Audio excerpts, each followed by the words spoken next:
देखो यार, शुरू से शुरू करते हैं। कुछ अपने बारे में बात करते हैं, कुछ आपके बारे में बात करते हैं। मैं एक विद्यार्थी हूँ, एक अभ्यर्थी हूँ, एक एस्पिरेंट हूँ। जो कुछ भी आप बोलना चाहे, जो आप है वो ही मैं हूँ। ये वीडियो सिर्फ उनके लिए है या मेरे लिए है जो हम किसी परीक्षा में चयन होने के लिए आज तक संघर्ष कर रहे हैं, अब तक कर रहे हैं। इसका मतलब ये नहीं है कि हम बहुत लेट हो चुके हैं, ऐसा नहीं है बिल्कुल भी। हमने अभी सफ़र शुरू किया है, मैं ये मान के चलता हूँ। तो इसमें कोई प्रॉब्लम नहीं है। आप असफल हुए हो, मैं भी हुआ हूँ, इसीलिए मैं बात कर पा रहा हूँ। और ये यूट्यूब पे, मोबाइल पे, लैपटॉप पे वीडियो बनाने का हौसला सिर्फ वहीं से आता है जिनको कोई सुनने वाला नहीं होता। वो अपनी वीडियो बनाते हैं, अपने विचारों को प्रकट करते हैं, अपने दोस्तों तक पहुंचाते हैं, अपने बैचमेट तक पहुंचाते हैं, उनके बारे में जानने की कोशिश करते हैं, अपने बारे में बताने की कोशिश करते हैं। तो इसी से ही कुछ मोटिवेशन आपको मिल पाता है। इससे एक बेहतर बात यह है कि आपको बोलने का नया अंदाज आता है। आप अपनी वीडियो को बनाने के बाद कई बार सुनते हो, मैं ये भी मानता हूँ, और लोग जो भी बनाते हैं वो सारे सुनते हैं, क्योंकि उनसे भी एक अच्छा मोटिवेशन आप ले सकते हैं कि आप कितना बेहतर बोलते हैं। और एक बड़े प्लेटफॉर्म पे जाके भी आप कुछ स्पीच दे सकते हैं, लोगों को अपने बारे में बता सकते हैं, कुछ समस्याएं हैं उनकी, उनको सॉल्व कर सकते हैं। ये सारी चीज़ें आपके अंदर आ सकती है और आती भी है, मैं मान के चलता हूँ हमेशा। कई सारी परीक्षाएं हम देते हैं, उसमें हम असफल होते हैं, और वो असफलता हमें दुख दे के जाती है। ये आपको भी देती है, मुझे भी देती है।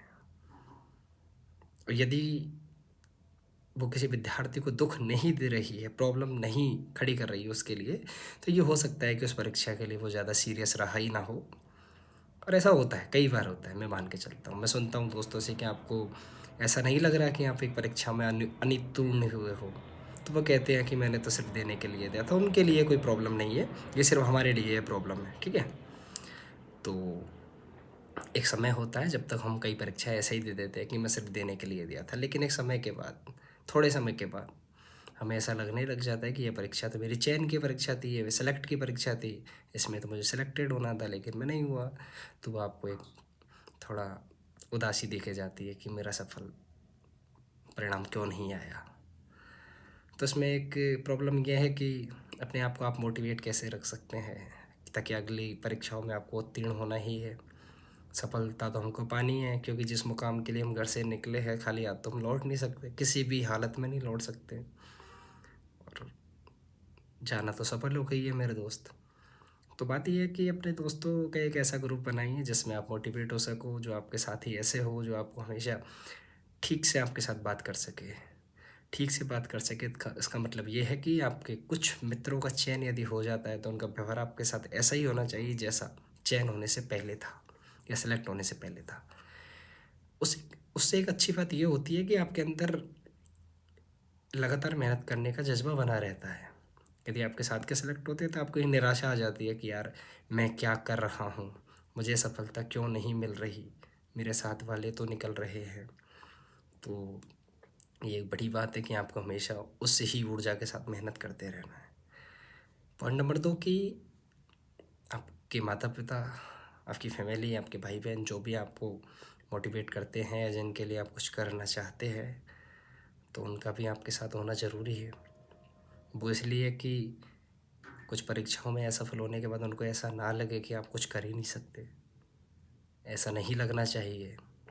यदि ऐसा लग रहा है तो आपके अंदर उसका नकारात्मक प्रभाव पड़ सकता है, जो नहीं पड़ना चाहिए।